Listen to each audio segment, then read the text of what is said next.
ക്രിസ്തുവേശുവിൽ ഏവർക്കും സ്നേഹവന്ദനം.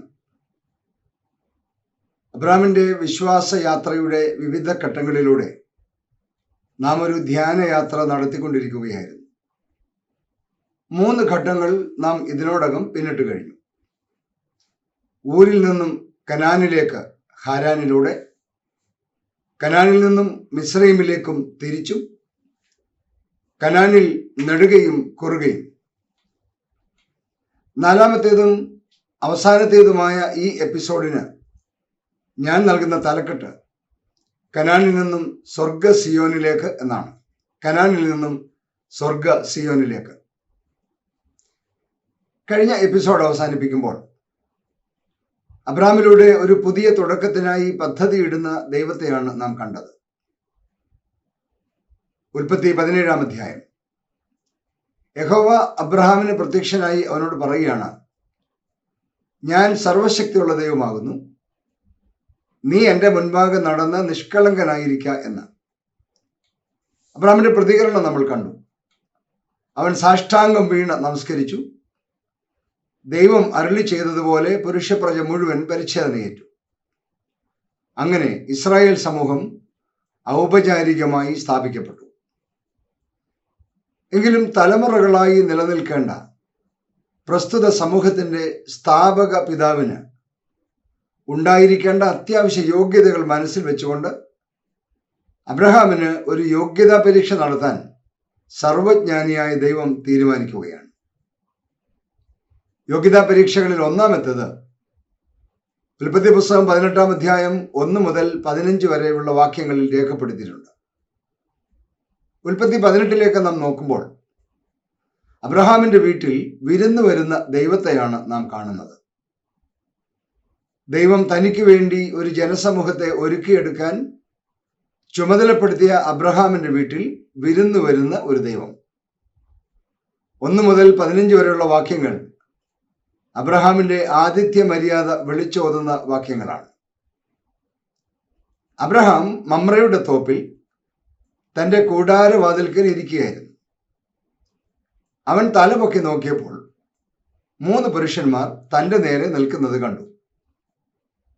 ഈ ഭാഗം മുഴുവൻ വായിച്ചു നോക്കുമ്പോൾ അതിഥികളിൽ ഒരാൾ യഹോവയും 2 പേർ ദൂതന്മാരുമായിരുന്നു എന്ന് നമുക്ക് മനസ്സിലാക്കാം.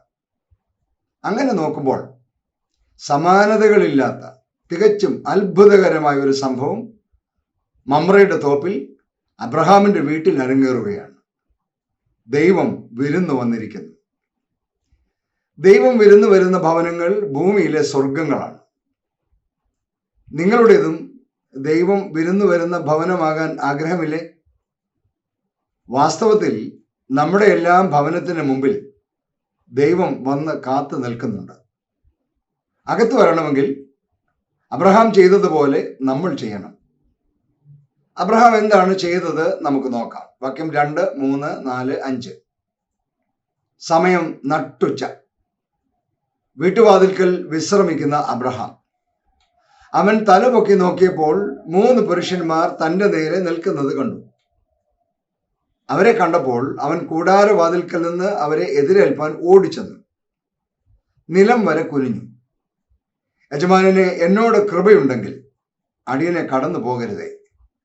അസാരം വെള്ളം കൊണ്ടുവന്ന് നിങ്ങളുടെ കാലുകളെ കഴുകട്ടെ. വൃക്ഷത്തിൻ കീഴിൽ ഇരിപ്പിൻ.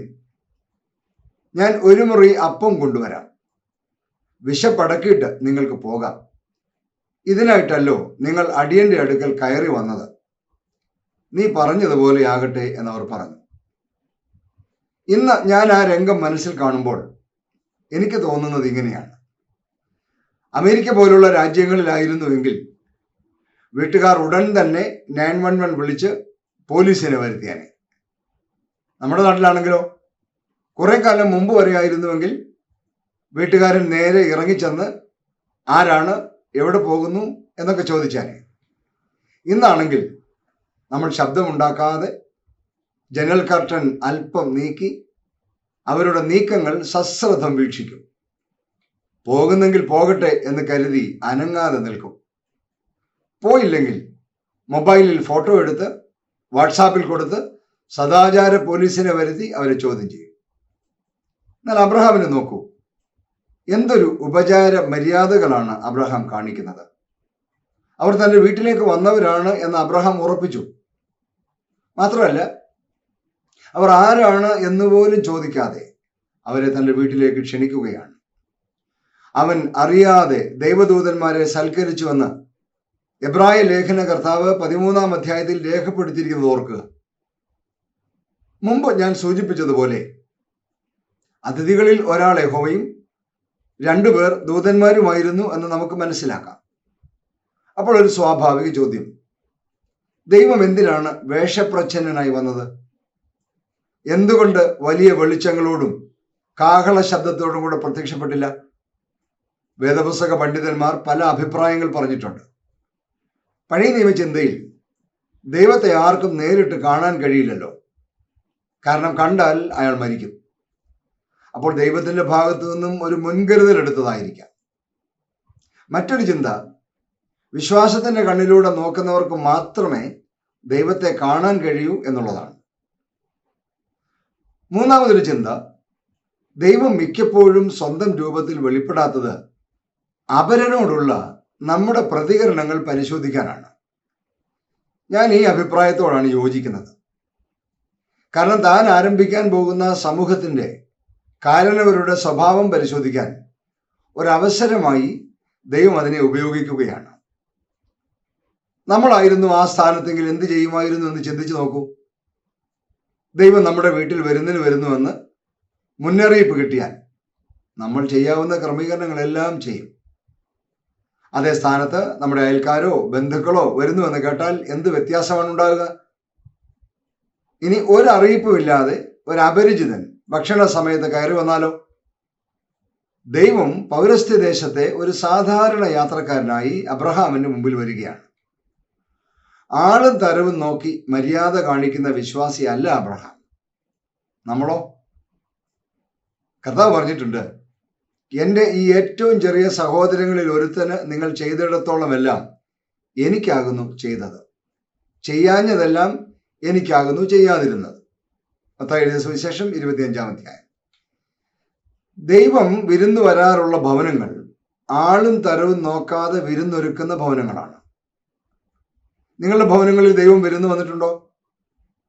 പ്രിയപ്പെട്ടവരെ, യേശു കയ്യിൽ കത്തിച്ചു പിടിച്ച റാന്തൽ വിളക്കുമായി ഒരു വീട്ടുവാതിൽക്കൽ വന്ന് നിൽക്കുന്ന ഒരു ചിത്രം പല ഭവനങ്ങളിലും നമ്മൾ കണ്ടിട്ടുണ്ടല്ലോ. വില്യം ഹോൾമാൻ ഹണ്ട് എന്ന ഇംഗ്ലീഷ് ചിത്രകാരൻ വരച്ച the light of the world എന്ന ചിത്രമാണത്. ആ ചിത്രത്തിലെ ഏറ്റവും ശ്രദ്ധേയമായ ഒരു കാര്യം, ആ കതക് പുറത്തു നിന്ന് തുറക്കാനുള്ള പിടി അല്ലെങ്കിൽ ഹാൻഡിൽ ആ കതകിലില്ല എന്നതാണ്. ചിത്രകാരനോട് ചോദിച്ചപ്പോൾ പറഞ്ഞ വിശദീകരണം, വെളിപ്പാട് പുസ്തകം 3-ാം അധ്യായം 20-ാം വാക്യം മനസ്സിൽ കണ്ടാണ് താൻ ആ ചിത്രം വരച്ചത് എന്നാണ്. ഞാൻ വാതിൽക്കൽ നിന്ന് മുട്ടുന്നു, ആരെങ്കിലും എൻ്റെ ശബ്ദം കേട്ട് വാതിൽ തുറന്നാൽ ഞാൻ അവൻ്റെ അടുക്കൽ ചെന്ന് അവനോടും അവൻ എന്നോടും കൂടെ അത്താഴം കഴിക്കും. ഒരിക്കലെങ്കിലും നമ്മൾ ആ ശബ്ദം കേട്ടിട്ടുണ്ടോ? ഇനി അബ്രഹാമിന്റെ ആ ഉപചാര മര്യാദകൾ ശ്രദ്ധിക്കാം. അവരെ കണ്ടപ്പോൾ അബ്രഹാം ഓടിച്ചെന്ന് നിലം വരെ കുനിഞ്ഞ് നിർബന്ധപൂർവ്വം ക്ഷണിക്കുന്നു. എന്തൊരു ഹൃദ്യമായ പെരുമാറ്റം, എന്തൊരു വിനയം, എന്തൊരു ആത്മാർത്ഥമായ ക്ഷണം. ഞാൻ അസാരം വെള്ളം കൊണ്ടുവന്ന് നിങ്ങളുടെ കാലുകളെ കഴുകട്ടെ, വൃക്ഷത്തിന് കീഴിൽ ഇരിപ്പിൻ. എന്തൊരു ശുശ്രൂഷ മനസ്ഥിതി. ഞാൻ ഒരു മുറി അപ്പം കൊണ്ടുവരാം, വിശപ്പടക്കിയിട്ട് പോകാം. എന്തൊരു എളിമയാണ്. ഓടിച്ചെന്ന സാറായോട് ക്ഷണത്തിൽ മാവെടുത്ത് കുഴയ്ക്കാൻ പറയുന്നു. കാളക്കുട്ടിയെ ക്ഷണത്തിൽ പാകം ചെയ്യുന്നു. എന്തൊരു തിടുക്കമാണ്. 3 ഇടങ്ങഴി മാവിന്റെ അപ്പം, പാകം ചെയ്ത ഇളയതും നല്ലതുമായ കാളക്കുട്ടി, വെണ്ണ, പാൽ. വിരുന്നിന്റെ സമൃദ്ധിയും ഗുണമേന്മയും ശ്രദ്ധിക്കുക. അതിനുശേഷം അവരുടെ അടുക്കൽ വൃക്ഷത്തിന് കീഴിൽ ശുശ്രൂഷിച്ചു നിന്നു. ഇതൊരു ശുശ്രൂഷ മനോഭാവം. പ്രിയപ്പെട്ടവരെ, ഇവയെല്ലാം നമ്മെ ഒരുപാട് പാഠങ്ങൾ പഠിപ്പിക്കുന്നില്ലേ? പൗലോസ്ലീഹ തിമോഥെയോസിന് എഴുതിയ 1-ാം ലേഖനം 3-ാം അധ്യായം 2-ാം വാക്യത്തിൽ ഒരു ആത്മീയ നേതാവ് അതിഥിപ്രിയനായിരിക്കണം എന്ന് പഠിപ്പിക്കുന്നുണ്ട്. അതിഥിപ്രിയൻ എന്നതിന് ഇവിടെ ഉപയോഗിച്ചിരിക്കുന്ന ഗ്രീക്ക് വാക്ക് ഫിലോക്സീനിയ എന്നാണ്. ഫിലോസ് ആൻഡ് xenos എന്ന രണ്ട് വാക്കുകൾ ചേർത്ത ഒരു വാക്കാണത്. ഫിലോസ് എന്ന വാക്കിന്റെ അർത്ഥം കൈൻഡ് അഫെക്ഷൻ ഓർ ലവ് എന്നാണ്. xenos എന്ന വാക്കിന്റെ അർത്ഥം സ്ട്രേഞ്ചർ ഓർ ഫോറിനർ എന്നാണ്. Literally philoxenia means one who loves strangers. ഈ വാക്ക് ഇവിടെ പരിഭാഷപ്പെടുത്തിയിരിക്കുന്ന ഹോസ്പിറ്റാലിറ്റി എന്നാണ്. അതായത് അപരിചിതരെ പോലും തുറന്ന മനസ്സോടെ സൽക്കരിക്കുന്നതിനെയാണ് പുതിയ നിയമത്തിൽ അതിഥി സൽക്കാരം എന്ന വാക്കുകൊണ്ട് അർത്ഥമാക്കുന്നത്. റോമർക്കെഴുതിയ ലേഖനം 12-ാം അധ്യായം 13-ാം വാക്യം പറയുന്നു, അതിഥി സൽക്കാരം ആചരിപ്പിൻ. പത്രോസ്ലീഹ എഴുതിയ 1-ാം ലേഖനം 1-ാം അധ്യായം 4-ാം വാക്യം പറയുന്നു, പിറുപിറുപ്പ് കൂടാതെ തമ്മിൽ അതിഥി സൽക്കാരം ആചരിപ്പിൻ. എബ്രായർക്കെഴുതിയ ലേഖനം 13-ാം അധ്യായം 2-ാം വാക്യം പറയുന്നു, അതിഥി സൽക്കാരം മറക്കരുത്.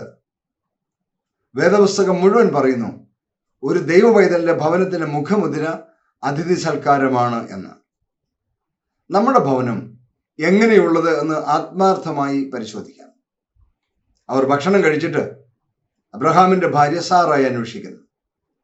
തുടർന്ന് പറയുകയാണ് വാക്യം 14, ഒരാണ്ട് കഴിഞ്ഞിട്ട് ഈ സമയമാകുമ്പോൾ ഞാൻ നിന്റെ അടുക്കൽ മടങ്ങി വരും, അപ്പോഴേക്കും സാറായിക്ക് ഒരു മകൻ ഉണ്ടാകും എന്നരുളി ചെയ്തു. ഇത് കേട്ട് ഉള്ളുകൊണ്ട് ചിരിച്ച സാറായോട് നീ എന്തിനാ ചിരിച്ചത് എന്ന് ചോദിച്ചപ്പോൾ ഞാൻ ചിരിച്ചില്ല എന്ന് പറഞ്ഞെങ്കിലും സാറ ഭയപ്പെട്ടു എന്ന് അവിടെ എഴുതിയിരിക്കുന്നു. തൻ്റെ ഉള്ളുപോലും മനസ്സിലാക്കിയ ഒരു ദൈവത്തെ സാറ ഭയപ്പെട്ടതിൽ അത്ഭുതമില്ല. അതോടൊപ്പം തന്നെ നമ്മുടെ അന്തരംഗങ്ങളെ പോലും അറിയുന്ന ദൈവത്തിൻ്റെ സാറായോടുള്ള സ്നേഹമാണ് നാം ഇവിടെ കാണുന്നത് എന്നത് നമുക്കും പ്രത്യാശ നൽകുന്ന യാഥാർത്ഥ്യമാണ്. അബ്രഹാമിനുള്ള യോഗ്യതാ പരീക്ഷകളിൽ രണ്ടാമത്തേത് ഉൽപ്പത്തി പുസ്തകം 18-ാം അധ്യായം 16 മുതൽ 33 വരെയുള്ള വാക്യങ്ങളിൽ രേഖപ്പെടുത്തിയിരിക്കുന്നു. ഒരു ശ്രദ്ധേയമായ കാര്യം, 1-ാം പരീക്ഷ ഉന്നത നിലയിൽ പാസ്സായപ്പോഴേക്കും ദൈവത്തിന്റെ സ്നേഹിതനായി മാറുകയാണ് അബ്രഹാം. യാക്കോബ് ശ്ലീഹ പറയുന്നു 2-ാം അധ്യായം 23-ാം വാക്യത്തിൽ, അബ്രഹാം ദൈവത്തിന്റെ സ്നേഹിതൻ എന്ന് പേർ പ്രാപിച്ചു എന്ന്. അബ്രഹാമിനും സാറായിക്കുമുള്ള അനുഗ്രഹ ആശിസ്സുകളൊക്കെ കഴിഞ്ഞ് ആ പുരുഷന്മാർ മമ്രയുടെ തോപ്പിൽ നിന്നും പുറപ്പെട്ട് സ്വദോം വഴിക്ക് തിരിഞ്ഞുവെന്ന് വാക്യം 16 പറയുന്നു. അബ്രഹാം അവരെ യാത്ര അയക്കുവാൻ അവരോട് കൂടെ പോയി. അടുത്ത വാക്യം 17, യഹോവ അബ്രഹാമിനോട് സൗഹൃദ സംഭാഷണത്തിൽ ഏർപ്പെടുകയാണ്. ഞാൻ ചെയ്യുവാനിരിക്കുന്നത് അബ്രഹാമിനോട് മറച്ചു വയ്ക്കുമോ? എന്തൊരു പ്രസ്താവനയാണ്! യഹോവ പറയുന്നതിൻ്റെ അർത്ഥം ഞാൻ ചെയ്യുവാൻ പോകുന്നത് എൻ്റെ സ്നേഹിതനായി നിന്നോട് പറയാതിരിക്കുമോ എന്നാണ്.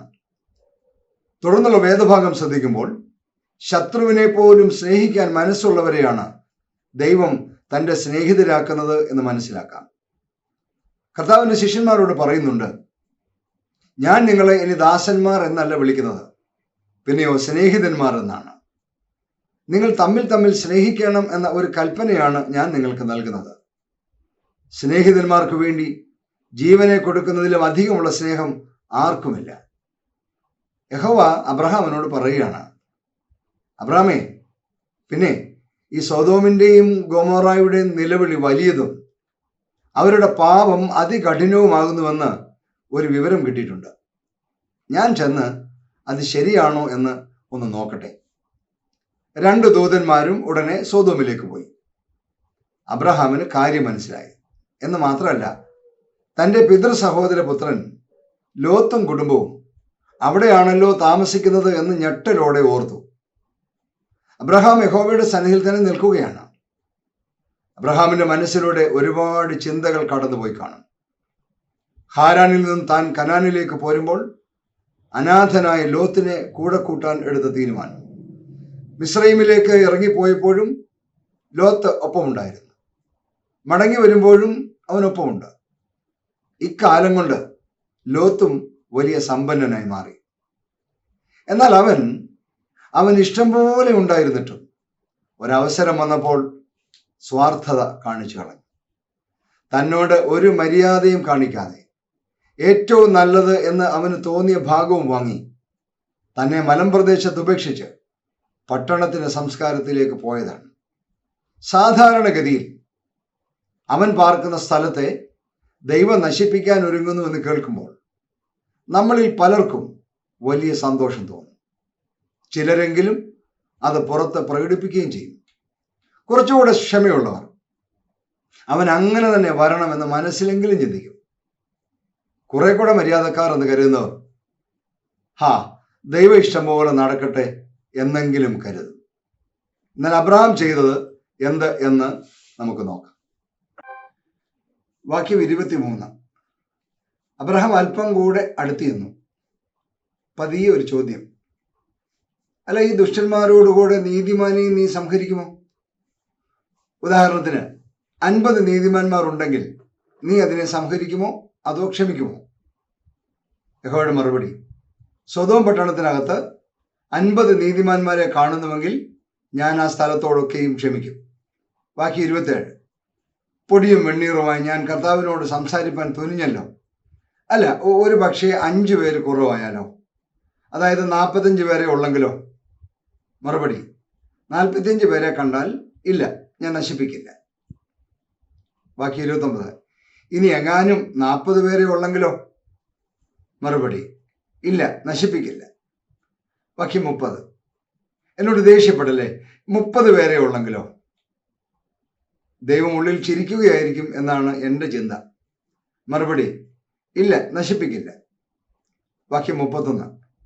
ഞാൻ എന്തായാലും കർത്താവിനോട് സംസാരിപ്പാൻ തുനിഞ്ഞല്ലോ. ഇനി 20 പേരെ ഉള്ളെങ്കിലോ? മറുപടി: ഇല്ല, നശിപ്പിക്കില്ല. വാക്യം 32. കർത്താവെ, കോപിക്കല്ലേ, ഇത് ലാസ്റ്റാണ്. 10 പേരെ ഉള്ളെങ്കിലോ? ഇല്ല, നശിപ്പിക്കില്ല. അത്ഭുതം തന്നെ. ലോകത്തിൽ ആരായാലും ദൈവ ഇഷ്ടം പോലെ നടക്കട്ടെ എന്നെങ്കിലും കരുതുന്ന സാഹചര്യത്തിൽ ലോത്തിനും കുടുംബത്തിനും ഒരു ദോഷവും വരാതിരിക്കാൻ ദൈവത്തോട് അഭയാചന കഴിക്കുന്ന അബ്രഹാം എന്തൊരു മനുഷ്യനാണ് അദ്ദേഹം. യേശു കർത്താവ് പർവ്വത പ്രസംഗത്തിൽ പറയുന്നു, നിങ്ങളുടെ ശത്രുക്കളെ സ്നേഹിപ്പിൻ, നിങ്ങളെ ഉപദ്രവിക്കുന്നവർക്ക് വേണ്ടി പ്രാർത്ഥിപ്പിൻ. അങ്ങനെ പഠിപ്പിച്ച യേശു കർത്താവ് കാൽവരി ക്രൂശിൽ അത് പ്രാവർത്തികമാക്കി കാണിച്ചു. ആദിമസഭയിൽ സ്തേഫാനോസ് അത് പ്രാവർത്തികമാക്കി കാണിച്ചു. ഇതിനൊക്കെ എത്രയോ നൂറ്റാണ്ടുകൾക്ക് മുമ്പാണ് അബ്രഹാം അത് പ്രവർത്തിച്ചു കാണിച്ചത്. ദൈവത്തിന്റെ സ്നേഹിതനാവണമെങ്കിൽ ഒരാൾ എങ്ങനെയായിരിക്കണമെന്ന് അബ്രഹാം നമുക്ക് കാണിച്ചു തന്നു. അതിന്റെ ഫലം 19-ാം അധ്യായത്തിൽ കാണുന്നു. ദൈവദൂതന്മാർ ലോത്തിനെയും കുടുംബാംഗങ്ങളെയും കൈക്ക് പിടിച്ചുകൊണ്ട് പുറത്തേക്ക് ഓടി രക്ഷപ്പെടുത്തുകയാണ്. അങ്ങനെ അബ്രഹാം 2ാം പരീക്ഷയും ജയിച്ചു. അതിനുശേഷം ഒരുപാട് കാര്യങ്ങൾ അബ്രഹാമിന്റെ ഭവനത്തിൽ സംഭവിച്ചു. 21-ാം അധ്യായത്തിൽ ദൈവം വാഗ്ദാനം ചെയ്ത വാഗ്ദത്ത സന്തതി ജനിക്കുന്നു. അബ്രഹാമിന് ഇപ്പോൾ വയസ്സ് 100. എന്തൊരു അന്തരീക്ഷമായിരുന്നിരിക്കണം ആ ഭവനത്തിൽ. നീണ്ട 25 വർഷങ്ങളിലെ കാത്തിരിപ്പിന് ശേഷം സാറായിലൂടെ തനിക്കൊരു സന്തതി ജനിച്ചിരിക്കുന്നു. ദൈവം കൽപ്പിച്ചിരുന്നതുപോലെ 8-ാം ദിവസം ഇസഹാക്കിനെ പരിച്ഛേദന കഴിച്ചു. പൈതൽ വളർന്നു. ഇസഹാക്കിന്റെ മുലകുടി മാറിയ നാളിൽ അബ്രഹാം വലിയൊരു വിരുന്നൊരുക്കി. പിന്നീട് ഹാഗാറിനെയും ഇസ്മായിലിനെയും പുറത്താക്കേണ്ടി വന്നു. അങ്ങനെ ഒരുപാട് കാര്യങ്ങൾ ആ ഭവനത്തിൽ നടന്നിരിക്കുന്നു. കുറേ കാലം കഴിഞ്ഞു. സമ്പത്തിനെക്കുറിച്ചും ബന്ധങ്ങളെക്കുറിച്ചുമുള്ള 2 പരീക്ഷകൾ പാസ്സായി നിൽക്കുകയാണ് അബ്രഹാം. ഉൽപ്പത്തി പുസ്തകം 22-ാം അധ്യായത്തിൽ അബ്രഹാം 3ാമത്തെ പരീക്ഷയ്ക്ക് വിധേയനാവുകയാണ്. പക്ഷെ ഈ പരീക്ഷ അതികഠിനവും അപ്രതീക്ഷിതവുമായിരുന്നു. യഹോവ അബ്രഹാമേ എന്ന് വിളിച്ചു. ഞാനിതാ എന്ന് അവൻ പറഞ്ഞു. നിന്റെ മകനെ, നീ സ്നേഹിക്കുന്ന നിന്റെ ഏകജാതനായ ഇസഹാക്കിനെ തന്നെ കൂട്ടിക്കൊണ്ട് മോറിയ ദേശത്ത് ചെന്ന് അവിടെ ഞാൻ നിന്നോട് കൽപ്പിക്കുന്ന ഒരു മലയിൽ അവനെ ഹോമയാഗം കഴിക്കാം. ഭൂമിയിൽ ആരും ഒരിക്കലും കേൾക്കാൻ ആഗ്രഹിക്കാത്ത, കേട്ടാൽ തന്നെ ഒരിക്കലും ശ്രദ്ധിക്കാനിടയില്ലാത്ത ഒരു നിർദ്ദേശം. 25 വർഷങ്ങൾ പ്രതീക്ഷയോടെ കാത്തിരുന്ന അവസാനം കിട്ടിയ ഏക മകനെ യാഗം കഴിക്കാൻ ആവശ്യപ്പെടുന്ന ഒരു ദൈവം. ആരാണ് ഇത്തരം ദൈവത്തെ അനുഗമിക്കാൻ തയ്യാറാവുക? എന്നാൽ തൊട്ടടുത്ത വാക്യം 3 ശ്രദ്ധിക്കുക. അബ്രഹാം അതികാലത്ത് എഴുന്നേറ്റു, കഴുതയ്ക്ക് കോപ്പിട്ട് കെട്ടി, ബാല്യക്കാരിൽ 2 പേരെയും തന്റെ മകൻ ഇസഹാക്കിനെയും കൂട്ടി ഹോമയാഗത്തിന് വിറക് കീറിയെടുത്തും കൊണ്ട് പുറപ്പെട്ടു. ദൈവം തന്നോട് കൽപ്പിച്ച മലയ്ക്ക് പോയി. സമാനതകളില്ലാത്ത അത്ഭുതകരമായ ഒരു പ്രതികരണം, ഭൂമിയിൽ ആരെ കൊണ്ടും കഴിഞ്ഞിട്ടില്ലാത്ത ഒരു പ്രതികരണം. അബ്രഹാമിന്റെ പ്രതികരണത്തിന് ചില പ്രത്യേകതകൾ കാണാം. ഒന്ന്, അബ്രഹാമിന്റെ പ്രതികരണം വളരെ പെട്ടെന്നായിരുന്നു. രണ്ട്, ചോദ്യം ചെയ്യാതെ ഉള്ളതായിരുന്നു. മൂന്ന്, അചഞ്ചല വിശ്വാസത്തിൻ്റെതായിരുന്നു. വാക്യം 6, അബ്രഹാം ഹോമയാഗത്തിനുള്ള വിറകെടുത്ത് തൻ്റെ മകനായ ഇസഹാക്കിന്റെ ചുമലിൽ വെച്ചു. തീയും കത്തിയും താൻ എടുത്തു. ഇരുവരും ഒന്നിച്ച് നടന്നു. നൂറ്റാണ്ടുകളായി ക്രൈസ്തവ ലോകം ഇതിനെ യേശുക്രിസ്തുവിന്റെ ക്രൂശ് മരണവുമായി താരതമ്യം ചെയ്യാറുണ്ട്. അതായത് അബ്രഹാമിന്റെ സ്ഥാനത്ത് പിതാവായ ദൈവത്തെയും വിറക് കുരിശായും ഇസഹാക്കിന്റെ തോളിൽ വിറകെടുത്ത് വെക്കുന്നത് യേശുവിന്റെ തോളിൽ കുരിശ് വെക്കുന്നതായും വ്യാഖ്യാനിക്കുന്നു. അബ്രഹാം ഒരു പരാതിയും കൂടാതെ തൻ്റെ പുത്രനെ യാഗം കഴിക്കാൻ മനസ്സ് കാണിച്ചതുപോലെ പിതാവായ ദൈവം തൻ്റെ ഏകജാതനെ ലോകത്തിന്റെ പാപശാന്തിക്കായി കാൽവറിയിൽ യാഗം കഴിച്ചു എന്ന് സാരം. യാത്രാമധ്യേ ഇസഹാക്ക് അബ്രഹാമിനോട് ഒരു ചോദ്യം ചോദിക്കുന്നു. അപ്പാ, തീയും വിറകുമുണ്ട്, എന്നാൽ ഹോമയാഗത്തിലുള്ള ആട്ടിൻകുട്ടി എവിടെ? ഇസഹാക്കാണ് ബലിവസ്തു എന്ന് നന്നായി അറിയാവുന്ന അബ്രഹാം എന്ന പിതാവിന് ഹൃദയം പിളർക്കുന്ന ഒരു ചോദ്യത്തെയാണ് അഭിമുഖീകരിക്കേണ്ടി വന്നത്. ഈ വിഷയത്തിൽ തന്നെ അബ്രഹാം ആദ്യമായല്ല ഇത്തരം ഒരു അനുഭവത്തിലൂടെ കടന്നു പോകുന്നത്. യഹോവയുടെ അരുളപ്പാട് തന്നെ ഹൃദയഭേദകമായിരുന്നു. ആ പ്രയോഗം തന്നെ ശ്രദ്ധിക്കുക. നിന്റെ മകനെ, നീ സ്നേഹിക്കുന്ന നിന്റെ ഏകജാതനായ ഇസഹാക്കിനെ തന്നെ ബലി കഴിക്കുക എന്നാണ്. ആ പ്രയോഗത്തിലൂടെ ഇസഹാക്കിനോടുള്ള അബ്രഹാമിന്റെ ബന്ധത്തിന്റെ ഇഴകളെ എണ്ണി എണ്ണി പറഞ്ഞ ഹൃദയത്തെ കുത്തിമുറിക്കുന്ന വാക്കുകളാണ് യഹോവ ഉപയോഗിക്കുന്നത്. അതിൻ്റെ പിന്നാലെ ഇതാ തൻ്റെ ഏക മകന്റെ അതുപോലെ തന്നെ ഹൃദയത്തെ കുത്തി നോവിക്കുന്ന ഒരു ചോദ്യം. ഏറ്റവും ലളിതമായി, എനിക്കറിയില്ല മകനെ എന്നെങ്കിലും പറയാമായിരുന്നു. എന്നാൽ അബ്രഹാമിന്റെ മറുപടി ശ്രദ്ധിക്കൂ. വാക്യം 8, ദൈവം തനിക്ക് ഹോമയാഗത്തിന് ഒരാട്ടിൻകുട്ടിയെ നോക്കിക്കൊള്ളും മകനെ എന്നാണ് പറയുന്നത്. എന്തൊരു മറുപടിയാണത്! ദൈവത്തിലുള്ള തൻ്റെ അടിയുറച്ച വിശ്വാസമാണ് ഇവിടെ പ്രതിഫലിക്കുന്നത്. വാക്യം 9, ദൈവം കൽപ്പിച്ചിരുന്ന സ്ഥലത്ത് അവർ എത്തി. അബ്രഹാം ഒരു യാഗപീഠം പണിതു, വിറക് അടുക്കി, തൻ്റെ മകൻ ഇസഹാക്കിനെ കെട്ടി യാഗപീഠത്തിന്മേൽ വിറകിൻ മീതെ കിടത്തി. വാക്യം 10, പിന്നെ അബ്രഹാം കൈനീട്ടി തന്റെ മകനെ അറുക്കേണ്ടതിന് കത്തിയെടുത്തു. ഉടനെ ദൈവദൂതന്റെ ശബ്ദം. വാക്യം 12, ബാലന്റെ മേൽ കൈവയ്ക്കരുത്, അവനോടൊന്നും ചെയ്യരുത്. നിന്റെ ഏകജാതനായ മകനെ തരുവാൻ നീ മടിക്കായക കൊണ്ട് നീ ദൈവത്തെ ഭയപ്പെടുന്നുവെന്ന് ഞാനിപ്പോൾ അറിയുന്നു. ഇവിടെയാണ് അബ്രഹാമിന്റെ വിശ്വാസത്തിന്റെ ഏറ്റവും ഉന്നതമായ നില നമുക്ക് കാണാൻ കഴിയുന്നത്. ഇസഹാക്കിലൂടെ ഉണ്ടാവുന്ന സന്തതി പരമ്പരകളിലൂടെ ഞാൻ നിന്നെ വലിയൊരു ജാതിയാക്കുമെന്ന് പറഞ്ഞ ദൈവം അവനെ തന്നെ യാഗം കഴിക്കാൻ പറയുമ്പോൾ ഒരു മടിയും കൂടാതെ, ഒരു സംശയവും കൂടാതെ അവന് യാഗം കഴിക്കാൻ ഒരുങ്ങുകയാണ്. എബ്രായ ലേഖന കർത്താവ് 11-ാം അധ്യായം 19-ാം വാക്യത്തിൽ അത് വിശദീകരിക്കുന്നത് ഇപ്രകാരമാണ്: തൻ്റെ ഏകജാതനെ മരിച്ചവരുടെ ഇടയിൽ നിന്ന് ഉയർപ്പിപ്പാൻ ദൈവം ശക്തനെന്ന് എണ്ണുകയും അവരുടെ ഇടയിൽ നിന്ന് എഴുന്നേറ്റവനെ പോലെ അവനെ തിരികെ പ്രാപിക്കുകയും ചെയ്തു. ഈ ഭാഗം അബ്രഹാമിന്റെ ജീവിതത്തിലെ ഏറ്റവും വലിയ വിശ്വാസ പരിശോധനയും അതിനേക്കാൾ ഉപരിയായ വിജയവുമാണ്. അങ്ങനെ പറയാൻ നമുക്ക് എളുപ്പമാണ്, എന്നാൽ ഇത് ജീവിതത്തിൽ പ്രായോഗികമാക്കാൻ എളുപ്പമല്ല. എൻ്റെ ഉറച്ച വിശ്വാസം, ദൈവം പല അവസരങ്ങളിലും മോറിയാമലയിലേക്ക് നമ്മെ ക്ഷണിക്കുകയും നമ്മുടെ ജീവിതത്തിലെ ഏറ്റവും പ്രിയപ്പെട്ടതിനെയും ഏറ്റവും നല്ലത് എന്ന് നാം കരുതുന്നതിനെയും യാഗം കഴിക്കാൻ ആവശ്യപ്പെടുകയും ചെയ്തുകൊണ്ടേയിരിക്കുകയും ചെയ്യുന്നു എന്നാണ്. എങ്ങനെയാണ് നാം അവയോട് പ്രതികരിച്ചിട്ടുള്ളത് എന്ന് അവരവർ ശോധന ചെയ്യേണ്ടിയിരിക്കുന്നു. ജീവിതത്തിൻ്റെ ഏത് അനുഭവത്തിലും തന്നെ വിളിച്ചിറക്കിയ ദൈവത്തെ യാഗപീഠം പണിത് ആരാധിക്കുന്ന അബ്രഹാമിനെയാണ് നാം ഉടനീളം കാണുന്നത്. ആരാധനയിൽ വാക്കുകൾ മാത്രം പോരാ, അവിടെ അർപ്പണത്തിന് വലിയ പ്രാധാന്യമുണ്ട്. അത് പ്രാവർത്തികമാക്കുകയാണ് അബ്രഹാം. എന്നാൽ നമ്മുടെ കർത്താവ് എന്നേക്കുമായി യാഗമായി തീർന്നതിനാൽ നാം ഇനി യാഗം കഴിക്കേണ്ടതുണ്ടോ?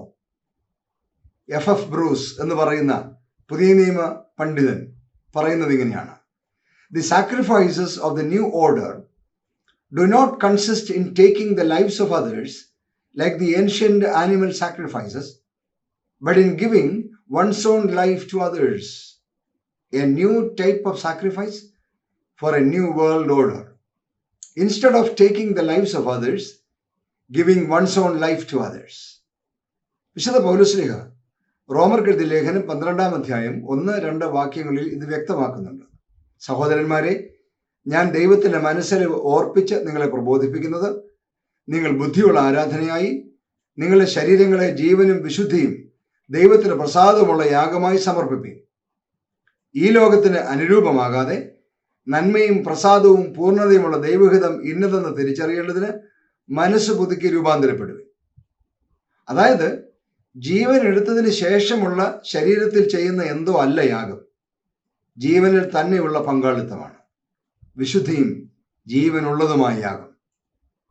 അബ്രഹാമിന്റെ അന്ത്യദിനങ്ങളെ നമുക്കിനി ശ്രദ്ധിക്കാം. ഉൽപ്പത്തി പുസ്തകം 25-ാം അധ്യായം 7-8 വാക്യങ്ങൾ. അബ്രഹാമിന്റെ ആയുഷ്കാലം 175 സംവത്സരമായിരുന്നു. അബ്രഹാം വയോധികനും കാലസമ്പൂർണനുമായി നല്ല വാർദ്ധക്യത്തിൽ പ്രാണനെ വിട്ടു മരിച്ചു, തന്റെ ജനത്തോട് ചേർന്നു. ന്യൂ ലിവിംഗ് ട്രാൻസ്ലേഷൻ മനോഹരമാണ്. Abraham lived for 175 years and he died at a ripe old age, having lived a long and satisfying life. ഒരു വിശ്വാസിയുടെ മരണത്തെക്കുറിച്ച് ഇതിനേക്കാൾ എങ്ങനെ അർത്ഥവത്തായി പറയാൻ കഴിയും? 3 പ്രധാനപ്പെട്ട കാര്യങ്ങൾ ഞാനിവിടെ കാണുന്നുണ്ട്. ഒന്ന്, ആകെ 175 നീണ്ട വർഷങ്ങൾ അബ്രഹാം ഈ ഭൂമിയിൽ ജീവിച്ചു.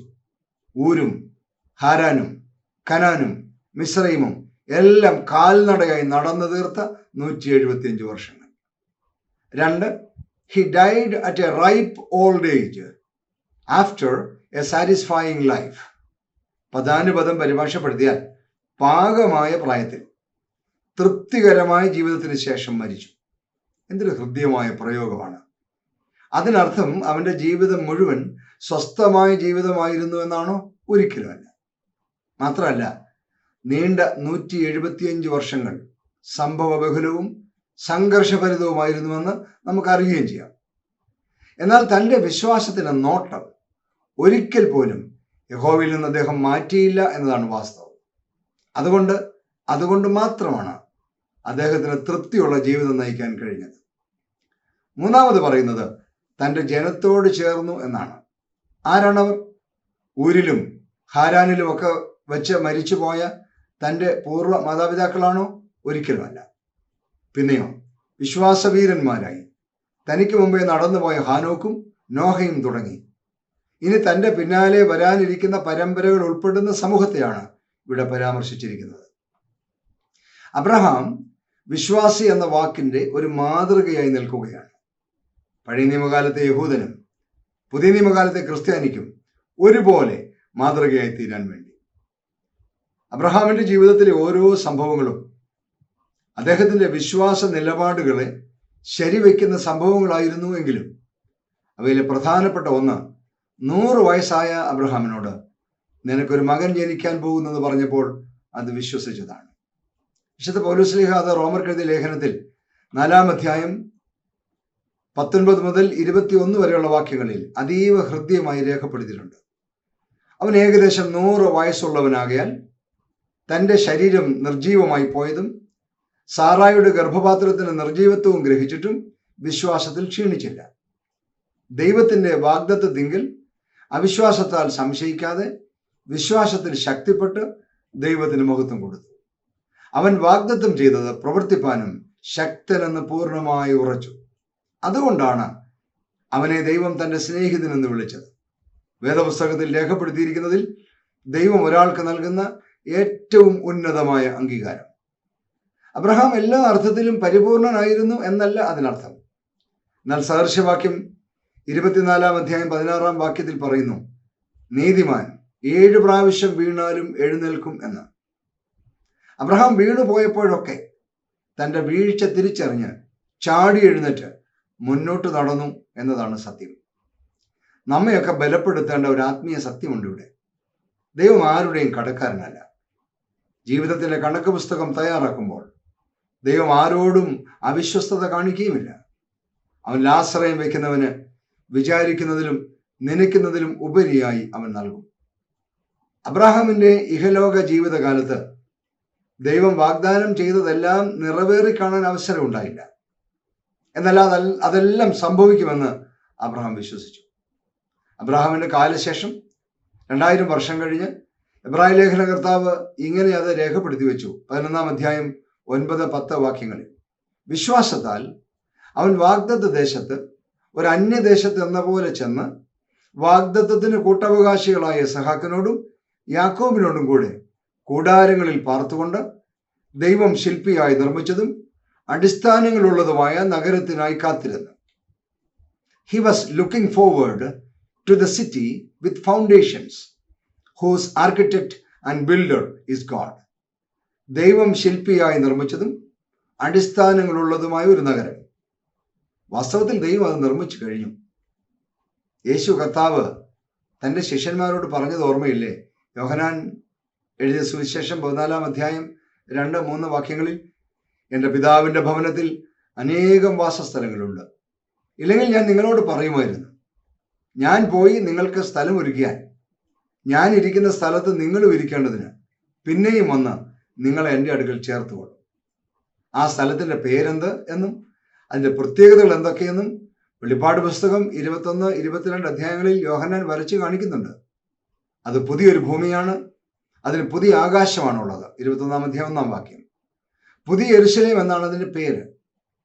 7-ാം അധ്യായം 9-ാം വാക്യത്തിൽ അവിടെ എണ്ണിക്കൂടാത്ത ഒരു മഹാപുരുഷാരം വെള്ള നിലയങ്കി ധരിച്ച് കയ്യിൽ കുരുത്തോലയുമായി സിംഹാസനത്തിനും കുഞ്ഞാടിനും മുമ്പാകെ നിൽക്കുന്നത് ഞാൻ കണ്ടു എന്ന് യോഹന്നാൻ സാക്ഷ്യപ്പെടുത്തുന്നുണ്ട്. 21-ാം അധ്യായം അവസാനിക്കുമ്പോൾ ഇങ്ങനെ പറയുന്നു, വാക്യം 27, കുഞ്ഞാടിൻ്റെ ജീവപുസ്തകത്തിൽ പേര് എഴുതിയിരിക്കുന്നവരല്ലാതെ ആരും അതിൽ കടക്കയില്ല. ലൂക്കോസ് എഴുതിയ സുവിശേഷം 16-ാം അധ്യായം 19 മുതലുള്ള വാക്യങ്ങളിൽ യേശു കർത്താവ് പറയുന്ന ഒരു ഉപമയാണ് ധനവാന്റെയും ലാസറിന്റെയും ഉപമ. വാക്യം 23-ൽ നമ്മുടെ ഇപ്പോഴത്തെ ധ്യാനത്തെ ബലപ്പെടുത്തുന്ന ഒരു സത്യം കാണാം. ധനവാൻ മരിച്ചു, അവൻ പാതാളത്തിൽ കിടന്ന് മേലോട്ട് നോക്കിയപ്പോൾ സ്വർഗത്തിൽ അബ്രഹാമിനെയും അവന്റെ മടിയിൽ ലാസറിനെയും കണ്ടു. ആ ഉപമയിലൂടെ കർത്താവ് പറയുന്നു, അബ്രഹാം സ്വർഗത്തിലുണ്ട് എന്ന്. അതിനേക്കാൾ വലിയ തെളിവ് എന്ത് വേണം? അബ്രഹാം സ്വർഗ സിയോനിൽ എത്തിക്കഴിഞ്ഞു. പ്രിയപ്പെട്ട വിശ്വാസ സമൂഹമേ, നിങ്ങളുടെ പേര് ജീവപുസ്തകത്തിൽ എഴുതി ചേർക്കപ്പെട്ടിട്ടുണ്ടോ? ഇല്ലെങ്കിൽ ഇനി അധിക സമയമില്ല എന്ന് ഞാൻ നിങ്ങളെ ഓർമ്മിപ്പിക്കുവാൻ ഈ അവസരം വിനിയോഗിക്കട്ടെ. കാരണം യേശു കർത്താവ് വിശുദ്ധ മത്തായി എഴുതിയ സുവിശേഷം 24-ാം അധ്യായത്തിൽ മനുഷ്യപുത്രന്റെ മടങ്ങിവരവിനെ കുറിച്ച് സംസാരിക്കുമ്പോൾ അതിനു മുൻപാകെ നടക്കേണ്ട ഒരുപാട് കാര്യങ്ങൾ പറഞ്ഞു വച്ചിട്ടുണ്ട്. ഒന്ന്, കള്ളപ്രവാചകന്മാരും കള്ളക്രിസ്തുക്കളും വന്ന് ഞാൻ ക്രിസ്തുവാണ് എന്ന് പറഞ്ഞ് പലരെയും തെറ്റിക്കും. അത് സംഭവിച്ചു കഴിഞ്ഞുവെന്ന് അല്പമെങ്കിലും ബുദ്ധിയുള്ള ആർക്കും ബോധ്യപ്പെട്ടിട്ടുണ്ട്. അപ്പോസ്തലന്മാരുടെ പ്രവൃത്തികൾ 8-ാം അധ്യായത്തിൽ കാണുന്ന ശമര്യയിലെ ശിമോനെ പോലെ ഞാൻ മഹാൻ എന്ന് അവനും ഇവൻ മഹതി എന്ന് അവന്റെ അനുയായികളും പറയുന്ന തരം സ്വയം പ്രഖ്യാപിത ആൾ ദൈവങ്ങൾ നമ്മുടെ ഇടയിൽ മനുഷ്യരെ തെറ്റിക്കാൻ പാഞ്ഞു നടക്കുന്നുണ്ട്. 2, യുദ്ധങ്ങൾ, യുദ്ധശ്രുതികൾ. ഇപ്പോൾ എപ്പോൾ വേണമെങ്കിലും യുദ്ധം നടക്കാവുന്ന അവസ്ഥയിലാണ് ഇന്ന് ലോകത്തിലെ പല പ്രദേശങ്ങളും എന്ന് നമുക്കറിയാം. 3, ജാതി ജാതിയോടും രാജ്യം രാജ്യത്തോടും എതിർക്കും. ഇതുപോലെ ജാതീയ വേർതിരിവുകളും വർഗീയതയും ഒരിക്കലും നമ്മൾ കണ്ടിട്ടില്ലല്ലോ. നമ്മുടെ രാജ്യത്തിന്റെ ഉദാഹരണം മാത്രം എടുത്താൽ മതിയല്ലോ. 4, ക്ഷാമവും ഭൂകമ്പവും അവിടെ ഉണ്ടാകും, വിശദീകരിക്കേണ്ട ആവശ്യമില്ലല്ലോ. 5, മഹാവ്യാധികൾ ഉണ്ടാവും. ലൂക്കോസ് 21:11 ഉണ്ടായല്ലോ. ചിക്കൻ ഗുനിയ, ഡെങ്കു, നിപ്പ, ഇപ്പോഴിതാ കൊറോണ. എന്നാൽ 8-ാം വാക്യം ശ്രദ്ധിക്കുക, ഇതൊക്കെയും ഈറ്റുനോവിന്റെ ആരംഭമത്രേ. ഇംഗ്ലീഷ് പരിഭാഷ all these are birth pains എന്നാണ്. അങ്ങനെയെങ്കിൽ ഞാനൊരു വാചകം പറഞ്ഞ് ഈ എപ്പിസോഡ് അവസാനിപ്പിക്കാൻ ആഗ്രഹിക്കുന്നു. ഇതൊരു മുന്നറിയിപ്പായി കൂടെ കരുതുക. സ്വർഗം പുതിയ ആകാശത്തെയും പുതിയ ഭൂമിയെയും ഗർഭം ധരിച്ചിരിക്കുന്നു. ഗർഭകാല അസ്വസ്ഥതകളായിരുന്നു ചിക്കൻ ഗുനിയയും ഡെങ്കുവും നിപ്പയും ഒക്കെ. അങ്ങനെയെങ്കിൽ സ്വർഗത്തിന്റെ പ്രസവവേദനയാണ് കോവിഡ്. നിന്റെ പേര് ജീവന്റെ പുസ്തകത്തിൽ എഴുതി ചേർക്കാനുള്ള അവസാന അവസരമാണ് ഇപ്പോൾ. തീരുമാനം നിങ്ങളുടേതാണ്.